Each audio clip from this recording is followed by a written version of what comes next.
পহেলগাম হামলার পর ক্রমবর্ধমান উত্তেজনার মধ্যে পাকিস্তান ভিত্তিক হ্যাকাররা ভারতীয় প্রতিরক্ষা ওয়েবসাইটগুলোকে লক্ষ্যবস্তু করছে বলে অভিযোগ উঠেছে। প্রতিরক্ষা সূত্রের বরাত দিয়ে ভারতীয় সংবাদ মাধ্যম এনডিটিভি জানিয়েছে, সাইবার আক্রমণের ফলে লগ ইন তথ্যসহ প্রতিরক্ষা কর্মীদের সম্পর্কে সংবেদনশীল তথ্য ক্ষতিগ্রস্ত হতে পারে। পাকিস্তান সাইবার ফোর্স নামে একটি এক্স হ্যান্ডেল দাবি করেছে, হ্যাকারেরা ভারতের মিলিটারি ইঞ্জিনিয়ার সার্ভিসেস এবং Manohar Parrikar institute of defence studies and অ্যানালাইসিসের সংবেদনশীল তথ্যে অ্যাক্সেস পেয়েছে। সূত্র জানায়, এই গোষ্ঠীটি ভারতের প্রতিরক্ষা মন্ত্রণালয়ের অধীনে থাকা আর্মার্ড ভেহিকেল নিগম লিমিটেডের ওয়েবসাইটও হ্যাক করার চেষ্টা করেছে।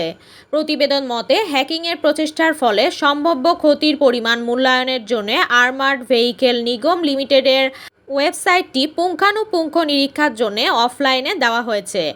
আরও অনুপ্রবেশের প্রচেষ্টা রোধে নিরাপত্তা পরিকাঠামো শক্তিশালী করার জন্য যথাযথ ব্যবস্থা নেওয়া হচ্ছে বলেও জানানো হয়েছে। সুমাইয়া তাসনিম, সুরমা টিভি 24।